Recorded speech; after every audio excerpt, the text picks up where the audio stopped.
ke masjid. Bismillahirrahmanirrahim. Assalamualaikum warahmatullahi ta'ala wabarakatuh. Innal hamdalillah nahmaduhu wa nasta'inuhu wa nastaghfiruh wa natubu ilayh wa na'udzu billahi min shururi anfusina wa min sayyiati a'malina. Man yahdihillahu fala mudilla lahu wa man yudlil fala hadiya lahu. أشهد أن لا إله إلا الله وأشهد أن محمدا عبده ورسوله. سبحانك لا علم لنا إلا ما علمتنا إنك أنت العليم الحكيم ولا حول ولا قوة إلا بالله العلي العظيم. رب اشرح لي صدري ويسر لي أمري واحلل عقدة من لساني يفقه قولي. اللهم صل على سيدنا محمد وعلى آل سيدنا محمد. أعوذ بالله من الشيطان الرجيم. يا أيها الذين آمنوا كتب عليكم الصيام كما كتب على الذين من قبلكم لعلكم تتقون. صدق الله العظيم. أما بعد. Yang saya muliakan Tuan Imam, Tuan Bilal, Tuan-tuan guru, para alim ulama, para asatizah, para masyayikh, sidang pendengar, hadirin mukminin, hadirat mukminat yang dirahmati Allah SWT sekalian. Bersyukur kita kepada Allah hari ini bertemunya kita pada 8 Ramadan 1447 Hijrah, menandakan kasih sayang Allah buat kita, yang mana Allah terus memberikan martabat maqam-maqam yang tinggi buat kita, kerana ramai saudara-saudara kita ketika mana dalam Rajab, dalam Sya'ban telah sampai umurnya, maka martabat mereka sehingga di situ sahaja, kebajikan mereka sehingga di situ sahaja, kecuali kebajikan-kebajikan yang wakafnya dan sebagainya. Adapun kita hari ini hendaklah menyatakan kepada diri kita bahawasanya aku syukur kepada Allah, yang mana Allah nyatakan Al-Quran, siapa yang bersyukur maka Allah akan tambahkan. Hidup kita very simple. Sebenarnya kita ni bersyukur selalu pada Allah. Ada kalanya perkara yang kita tidak minta Allah bagi. Seperti mana boleh tidur lena malam, makan kenyang, lidah boleh merasa, boleh ulang-alik pit, washroom. Itu di antara, dan banyak lagi lah di antaranya. Dan bersyukur kita kepada Allah dengan lafaz Alhamdulillah. Allah telah memakbulkan doa kita sepanjang kita baca, sepanjang bulan Sya'ban, Rajab dan Sya'ban kita baca wa ballighna Ramadan. Maka hari ini Allah Ta'ala telah menzahirkan kepada kita akan Ramadan, yang mana Ramadan ini ada 1001 rahsia yang perlu kita rungkaikan. Ada banyak hikmah-hikmahnya yang kena rasa beruntung. Dan di antara tanda nak rasa beruntung ialah bahawasanya 7 Ramadan 1447 Hijrah telah meninggalkan kita buat selama-lamanya. Jadi hari ini kita bertemu di sini pada kuliah Zuhur ini untuk apa? Untuk kata Allah Ta'ala nak berikan kepada kita mendapat keampunan dan rahmatnya. Dan kita berhimpun berkumpul di sini supaya apa? Allah Ta'ala berikan kasihnya, dan juga Allah nak berikan syurganya. Yang sebenarnya Ramadan yang Allah hadirkan kepada kita secara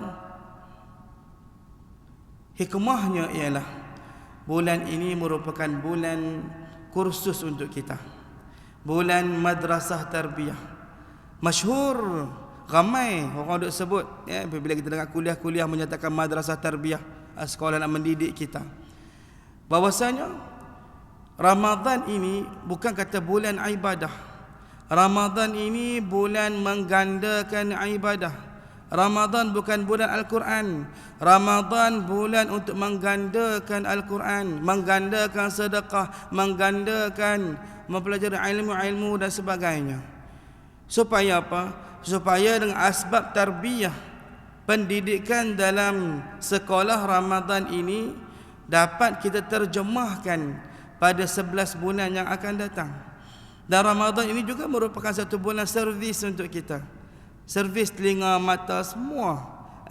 Dan juga Ramadan ini juga merupakan bulan jalan pintas untuk kita mencapai takwa, bulan jalan shortcut untuk mencapai takwa. Yang mana takwa ini perlu kita lalu dengan beberapa peringkat, iaitu bermulanya dengan Muslim, Islam, Muslim yang mukmin, iaitu beriman yang ihsan, iaitu merasakan Allah sedang melihat kita. Yang keempatnya apa dia? Ikhlas, iaitu mukhlisin. Yang kelimanya muttaqin. Tetapi hadiahnya Allah Ta'ala berikan kepada kita hari ini. Allah nyatakan surah Al-Baqarah ayat 183 yang dibacakan di awal muqaddimah tadi. Ayat akhirnya Allah menyatakan la'allakum tattaqun, mudah-mudahan kamu mencapai takwa. Apa maksud dekat situ? Maksudnya ialah Allah telah memberikan jaminan kepada kita yang mana kita semua ini insya-Allah akan mencapai takwa. Apa takwa? Takwa sering kita dengar dan faham dalam khutbah pun ada sebut khatib kita menyatakan buat apa yang Allah suruh, tinggal apa yang Allah larang. Dari sudut mufradnya, takwa ini berasal dari perkataan waqa yaqi wiqayah. Kita menjadikan Allah Subhanahu wa taala sebagai pemelihara kita, dan Allah pelihara kita daripada berbuat dosa. Bila mana hidup kita ini jadi orang yang tak lazat nak buat dosa dan noda dan maksiat, maka selamatlah kita. Jadi lazat manisnya nak buat ketaatan ni dalam beribadah. Sebab kita dah sedia maklum bahawasanya nak buat dosa ni sedap, maksiat ni seronok, betul tak?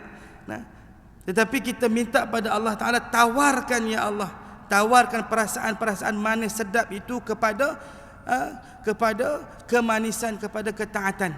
Tawarkan yang maksiat dosa tadi dan maniskan kepada ketaatan. Maka inilah takwa yang sebenar-benarnya, yang mana Allah janjikan kepada kita dalam Al-Quran bahawasanya orang bertakwa akan berjaya dunia dan akhirat. Maka hari ini sebenarnya dalam hidup kita, Allah nak tengok apa kat kita ni? Allah nak tengok kita ni nak suruh jadi orang baik je. Di antaranya dan surah Al-Mulk Allah sebut dalam ayat yang kedua itu, a'udzu billahi minasyaitanir rajim, alladzi khalaqal mauta wal hayata liyabluwakum ayyukum ahsanu amala wa huwal azizul ghafur. Allah menjadikan mentakdirkan mati dan hidup nak uji siapa di antara kita ahsanu amala, yang baik amalannya.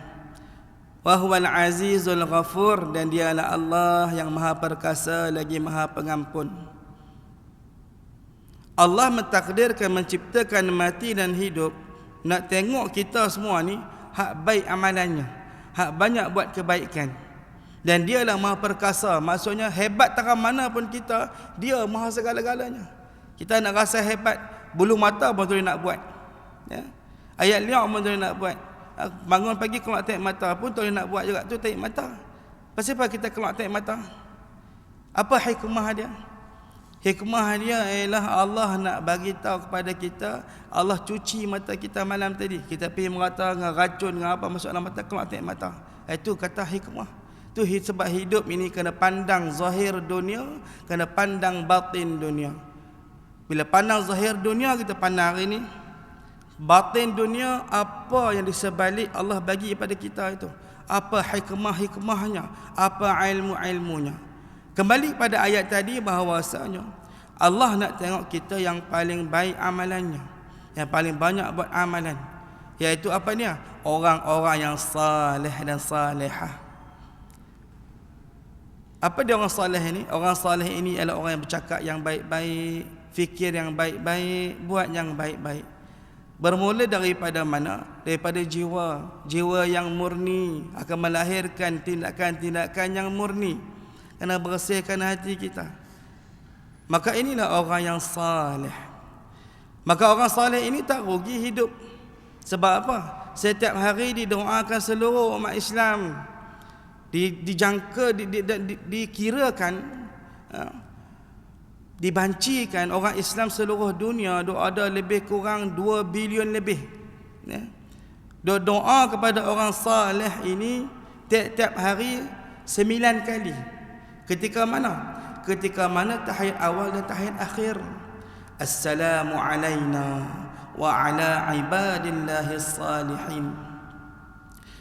Kalau kita darab, kalau dulu kita kira 1.9 bilion kali dengan 9 kali, itu ada setiap hari 17.1 bilion kali. Nah, habaq kita ini sentiasa berusaha untuk menjadi orang yang baik, maka Allah lantik kita, Allah iktiraf kita jadi orang baik, maka kita tergolong dalam doa seluruh umat Islam di seluruh dunia itu, maka bertambah baik kita. Kita balik jumpa Allah besok ni dalam keadaan kita bersih, dalam keadaan amalan kita sempurna. Baik hal lagu mana? Dengan asbab Ramadan inilah terlahirnya kita ini menjadi suami yang baik, ayah yang baik, isteri yang baik, anak yang baik, peniaga yang baik, jujur, amanah, bekerja yang taat kepada ketuanya, jiran-jiran yang baik. Ini dia. Cakap yang baik, adab yang baik. Maksudnya Ramadan ini ada refleksi dalam diri kita. Ramadan ini melahirkan integriti dalam diri kita, kejujuran.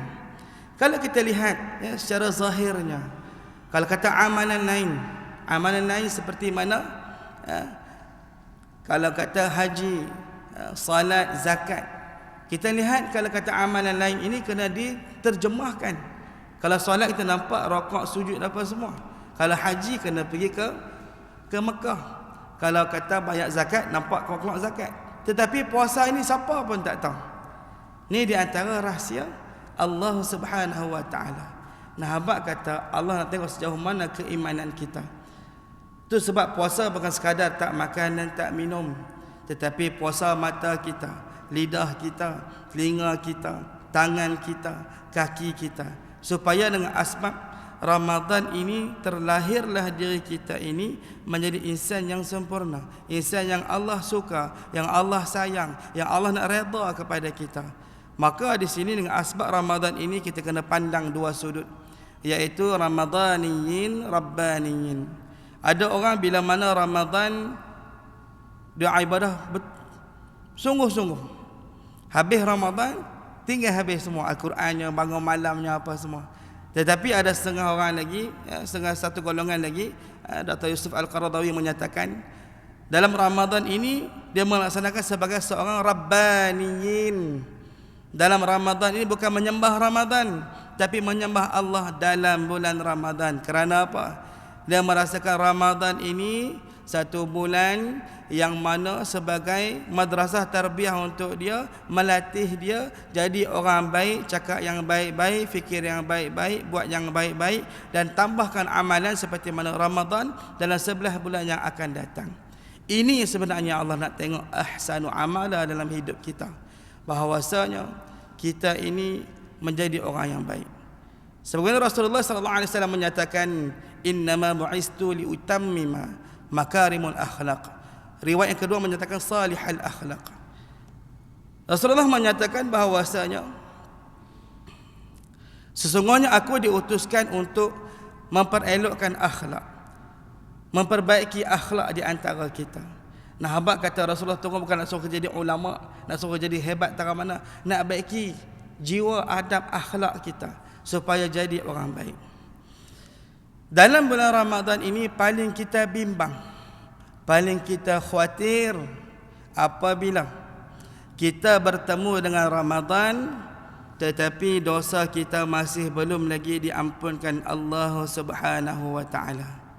Sukalah saya kongsikan satu hadis daripada Abu Hurairah radhiyallahu anhu, bahawa Nabi sallallahu alaihi wasallam bersabda, menyatakan bahawasanya ketika mana, saya bacakan maksud saja nak. Ketika mana Nabi sedang naik mimbar, Nabi menyatakan amin, amin, amin. Setelah itu para sahabat bertanya, ya Rasulullah, mengapakah semasa engkau menaiki anak tangga mimbar pertama, kedua dan ketiga engkau menyatakan amin? Yang pertama amin, yang kedua dan amin yang ketiga. Lantas Rasulullah SAW pun menjawab, pada ketika mana aku sampai di tangga mimbar itu, malaikat Jibril alaihissalam mendatangi aku dan berdoa. Ayat ini agak keras sikit, ya. Ayat ini kenapa keras? Kerana ayat ini merupakan satu amaran dan mungkin juga ancaman bagi mereka yang tidak menghayati Ramadan pada hari ini. Yang mana doa malaikat Jibril menyatakan, celakalah bagi mereka yang Allah kurniakan kepadanya bulan Ramadan, tetapi sehingga penghujung Ramadan dan keluar daripada Ramadan, dosa-dosanya masih belum lagi diampunkan. Ketika mana naik mimbar yang kedua, Nabi Muhammad Rasulullah SAW mendengar lagi doa malaikat Jibril menyatakan, celakalah bagi mereka yang ada ibu bapa semasa hayatnya tetapi tidak berbakti kepada ibu bapanya. Dan pada anak tangga yang ketiga, celakalah bagi mereka yang apabila disebutkan namamu ya Rasulullah tidak berselawat ke atasmu. Maka kita nak bicarakan hari ini pada doa yang pertama malaikat Jibril alaihissalam pada Nabi Muhammad sallallahu alaihi wasallam. Ayat ini sungguh keras menyatakan celaka. Maksudnya betapa sia-sianya kita ini yang Allah hadiahkan kepada kita Ramadan, tetapi kita tidak menghayatinya, tidak mengambil iktibar. Hari ini berapa ramai orang yang puasa, dia puasa, orang tarawih, dia tarawih, orang pergi sedekah, dia sedekah, tetapi tidak tahu penghayatan ataupun makna lain hakikat dia. Apa hakikat? Hakikat ialah yang sebenarnya, yang tulen, yang original. Sama macam kita hari ini puasa. Puasa bukan sekadar tak makan dan tak minum, tapi puasa tutup aurat, puasa kena jujur dalam berniaga, puasa dalam bekerja ini kena tepat masa, puasa dari sudut kejiranan kena jaga, ibu bapa kena jaga, adik-beradik kena jaga, semua aspek dalam kehidupan kita. Nak ceritanya Ramadan ini mendidik kita menjadi kata orang yang ahsanu amala. Kita nak melihat bahawasanya Ramadan ini, bahawasanya kita lihat Allah Ta'ala nak memberikan hadiah kepada kita pengampunan dosa. Yang mana kita banyak cerita kita, track record kita lama tu, sejarah-sejarah gelap kita tu, siapa pun tak tahu. Antara kita dengan Allah sahaja tahu. Tiap-tiap hari kita duk minta kan dalam duduk antara dua sujud tu, Rabbi ghafirli warhamni wajburni warfa'ni warzuqni wahdini wa'afini wa'fu anni.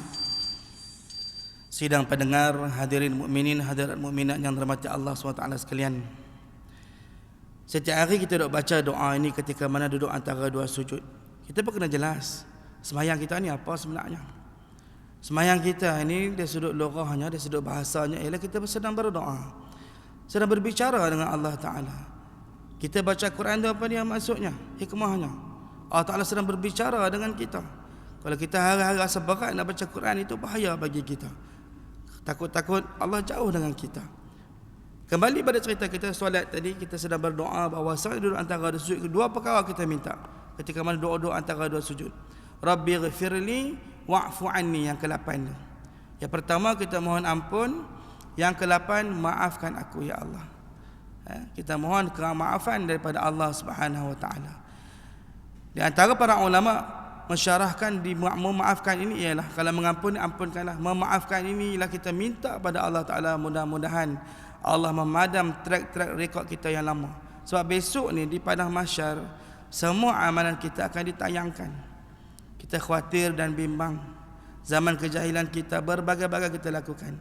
Tetapi sebenarnya Allah nak melihat kepada kita ending kita sebenarnya. Itu sebab hari ini kalau bolehlah, kalau boleh minta doa dengan Allah. Allah nyatakan dalam Quran surah Ghafir ayat 60, jangan pernah rasa jauh dengan Allah. Allah kata, wa qala rabbukum ud'uni astajib lakum. Berkatalah Tuhan kami, berdoalah kepada aku, nescaya aku akan makbulkan doa kamu. Di antara doanya ialah kita minta, ya Allah, muliakan kehidupan kami ya Allah, muliakan semasa kematian kami nanti ya Allah, dan muliakanlah selepas kematian kami nanti ya Allah, ya. Semasa hidup, semasa menghadapi kematian, dan selepas kematian. Kenapa minta mulia ni? Bukan nak suruh orang hormat, hampak kapet merah kita, tak mau jatuh hina. Atas dunia pun tak mau hina, dalam kubur tak mau hina, kat padang mahsyar nanti pun tak mau hina, ya. Nak ceritanya hidup kita ni tak tahu lagu mana perjalanan kita seterusnya ni. Khawatir dan bimbang. Mudah-mudahan akhir hayat kita nanti dalam keadaan husnul khatimah, tempat yang baik, tengah bercakap benda yang baik, ya. Dan akhir hayat kita dalam kubur nanti besok ni, lepas mari kita meninggal, orang duk ingat kita, doa untuk kita. Mudah-mudahan. Ini di antara yang kita akan minta dengan Allah Subhanahu Wa Taala. Dan di mana-mana masjid surau yang mengadakan program-program pengimarahan, kalau boleh bersama-sama lah. Kerana setiap saat, detik yang berlalu dalam hidup kita ini Allah pandang. Ramai orang rasa jauh dengan Allah, dia rasa Allah tak dengar doa dia, dia rasa Allah jauh dengan dia. Allah dekat dengan kita. Dalam surah Qaf Allah kata, Allah menyatakan dekatnya Allah ni lebih dekat daripada urat leher kita ni. Kita duk bernyawa hari-hari ni, kita duk hirup, kita tarik nafas, kita lepas nafas. Apa petanda tu? Allah approve, Allah luluskan kita bernyawa hari ini. Tarik nafas, lepas nafas, tarik nafas. Kita tidur malam, siapa jaga pernafasan kita? Siapa bagi kita bernyawa? Allah Ta'ala. Itu petanda Allah dekat dengan kita.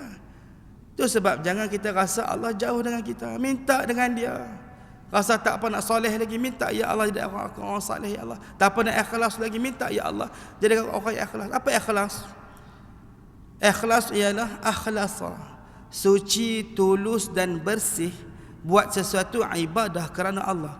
Tidak mahu pulangan manusia, tidak mahu terima kasih sesiapa, tidak mahu apa juga iktiraf daripada sesiapa melainkan Allah Ta'ala. Tidak mahu pulangan makhluk, tidak berhajat kepada makhluk. Ini maksudnya ikhlas. Buat sesuatu, biar orang tak tahu tak apa. Sebab prasyarat amalan kita diterima ialah apa dia? Dua perkara. Di antaranya, yang pertamanya ialah ilmu, yang keduanya ialah ikhlas. Itu sebab puasa ni kita sadar dengan apa dalil dia. Kita dah puasa hari-hari ni. Dalilnya ialah dalam surah Al-Baqarah ayat 183 hingga 185. Sadar tu. Hadisnya apa dia? Terbinanya kita ni. 5 tiang dalam diri apa dia? Buniyal Islamu ala khamsin, an syahadati an la ilaha illallah wa anna Muhammad Rasulullah wa iqamis salah wa ita'iz zakah wal hajj wa sawmi Ramadan. Terbinanya Islam atas 5 perkara. Yang pertamanya, mengucap 2 kalimah syahadah, solat 5 waktu sehari semalam, berpuasa di bulan Ramadan, membayar zakat dan menunaikan haji. Setelah itu kita kena ada penghayatan. Kenapa Allah bagi Ramadan kepada kita? Allah sebenarnya nak bagi takwa kepada kita, nak melahirkan kebaikan kepada kita, nak suruh kita masuk syurga sebenarnya. Dalam Ramadan juga, kita dah puasa ni malam boleh ringan bangun pula pasal apa? Itu maksudnya Allah nak memakbulkan segala hajat-hajat kita selama ni. Ibarat kata siapa dapat bangun malam beribadah, berdoa, ibarat kata mata anak pedang yang memanah pada sasarannya, tepat pada sasarannya. Ini bangun malam. Di antara rahsia-rahsia yang ada. Tu sebab siapa yang dikurniakan bangun malam, nak pergi tandas ke apa ke, ambillah wuduk satu rakaat, pakaian solatlah 2 rakaat. Ambillah peluang Ramadan ini. Mudah-mudahan dengan asbab Ramadan ini, kita tak tahu Ramadan akan datang ni kita bertemu tak lagi. Tapi Sayyidina Ali karamallahu wajhah pernah berpesan kepada kita, beribadahlah kamu seolah-olah kamu mati esok hari, tetapi bekerjalah, carilah harta seolah-olah kamu hidup selama-lamanya. Falsafah di situ bahawasanya kita buat sesuatu ini semua kerana Allah. Ini qada dan qadar, takdir Allah Ta'ala, setiap perkiraan-perkiraan tersebut tadi. Dengan makna lain, dan kesempatan Ramadan pada kali ini, janganlah ianya berlalu begitu saja. Ketika mana Tok Bilal kita malam tarawih dok baca, Allahumma innaka afuwun karimun tuhibbul afwa fa'fu anna. Maksudnya apa tu? Kalau boleh bagi fahamlah kita baca tu. Tok Imam dok baca, Tok Bilal dok baca tu. Ya Allah, ya Tuhan kami, sesungguhnya Engkau Maha Pengampun lagi Maha Mulia. Engkau suka kepada pengampunan, maka maafkanlah kami ya Allah. Kita minta maaf dengan Allah. Kalau boleh doa tu jangan duk kata dalam Ramadan saja. Lepas pada Ramadan, 11 bulan akan datang, buat. Baca setiap kali lepas sembahyang. Mudah-mudahan dengan asbab kita dah buat, dah imarahkan surau ni, kita masjid ni, kuliah-kuliah, sembahyang Jumaat di rumah-rumah perumahan kita, kenapa semua kita join. Allah pandang dengan rahmat dia, maka dengan asbab Ramadan tahun ini Allah ampunkan dosa kita seperti mana kita bayi baru dilahirkan. Ini yang sebenarnya kita dambakan. Kita khawatir dan bimbang, kita dulu macam-macam, tetapi dengan asbab Ramadan kali ini Allah Ta'ala makbulkan doa kita. Kesimpulan pada hari ini ialah, yang pertamanya, Ramadan ialah bulan refleksi diri kita. Mudah-mudahan untuk menampakkan ataupun indikator dia, kayu ukur dia yang menyatakan kita ini mendapat ijazah takwa daripada Allah. Selepas pada Ramadan ini kita jadi orang baik, rajin nak main sembahyang jemaah. Ni Allah bagi kita tangan semua free percuma ni, barang pinjam ni. Nak berkirakan dengan Tuhan, mainlah. Bukan lama pun Ustaz je. Contoh kawan-kawan kita kan, kuliah-kuliah mainlah duduk Ustaz. Itu contoh ibarat. Nak baca refleksi diri, jadi orang baik, cakap baik-baik, tak cakaplah benda tak elok, mata jaga. Sampai tahap diri kita ini zikir tubuh. Duk zikir lidah aja, hati aja, zikir tubuh ni badan kita bawa mai pi rumah dia. Ini maksudnya refleksi diri. Jadi ayah yang baik, suami yang baik, anak yang baik, peniaga yang baik dan pekerja yang baik. Seterusnya, di dalam bulan Ramadan ini juga mudah-mudahan kita ini bertambah syukur dan juga bertambah sabar dalam kehidupan kita. Kerana kehidupan kita ini kena banyak pujuk hati, macam-macam kita tempuh. Antara keadaannya bila ketika mana kita sedang menunggu untuk berbuka puasa. Kalau boleh sebelum buka puasa setengah jam tu, janganlah duk naik motor ronda merata, rugi masa. Ambil masa sebelum buka puasa tu doa minta dengan Allah, kerana pada ketika itu doa-doa kita mustajab. Dan pada ketika itu boleh lihat makanan kita boleh makan, tapi tak boleh makan sebab puasa. Pada ketika itulah kita tahu betapa mencabarnya nak jaga hati ini supaya tak makan. Dan selepas mana dapat minum air kosong tadi, makan kurma, syukurnya ya Allah dapat telan air liak, dapat telan air kosong. Berapa ramai orang di hospital tu telan air makan susu ke hidung. Berapa ramai orang di hospital tu duk kena dialisis 3 kali seminggu. Kita hari ni duk sihat-sihat ni. Syukurlah. Ya Allah bagi pada kita ni tanda syukurnya. Kita main majlis surah. Ya Allah sebut surah Al-Mulk ayat ke-23. A'udzubillahi minasyaitonirrajim.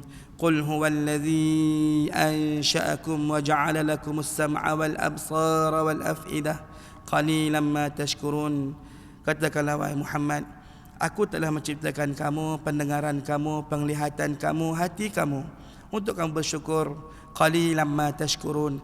Sedikit saja di antara kamu yang bersyukur. Maka kita hari ini di antara insan yang bersyukur, kita mai rumah Allah sama-sama kita untuk mengibarahkan dan bermunajat kepadanya. Dan akhir sekali, kita sekarang berada di fasa kerahmatan, fasa keampunan, fasa jauh daripada azab api neraka. Kalau boleh 30 hari ini jangan pernah miss lah. Tarawih kita, bangun malam kita, subuh berjemaah. Kalau boleh semua waktu berjemaah lagi baguslah. Ini di antara petanda pengorbanan diri kita. Kita buktikan pada Allah Ta'ala, ini aku hamba ya Allah, jiwa hamba kita makhluk ada khaliq kepada kita. Dan akhir sekali mudah-mudahan kita semua mendapat natijah takwa daripada Allah Ta'ala. Di antaranya petanda Ibn Rajab menyatakan, orang yang mendapat natijah takwa akhirnya ialah apa dia? Orang itu pada mana malam raya nanti, ya, dia jaga apa dia? Solat maghrib, isyak berjamaah. Ini di antara petanda. Kalau boleh malam tu tahu esok sibuk nak bakar lemang, nak langsir apa semua ni, maka jaga maghrib isyak pada malam itu. Dan besoknya jaga solat 2 rakaat sebelum subuh, iaitu qiyamul lail, dan juga solat subuh berjamaah. Masa masuk Syawal nanti kita jaga puasa 6. Mudah-mudahan dengan usaha kita hari ini Allah Ta'ala pandang kita semua dengan pandangan rahmatnya, pandangan kasih sayangnya. Esok kita masuk syurga dengan pandangan kasih sayangnya. Akhir hayat kita dengan husnul khatimah, kita jadi orang baik, orang yang tenang, orang jiwa-jiwa yang tenang. Dan akhirnya di pada mahsyar nanti mudah-mudahan Allah kurniakan kepada kita masuk syurga tanpa hisab. Amin amin ya rabbal alamin. Yang mana baik benar itu semuanya daripada Allah SWT. Salah silap kurang itu dari saya yang banyak lemah ini, saya maafkan dan maaf. Aqulu qawli hadza wa astaghfirullahal azim li wa lakum. Assalamualaikum warahmatullahi taala wabarakatuh. Terima kasih.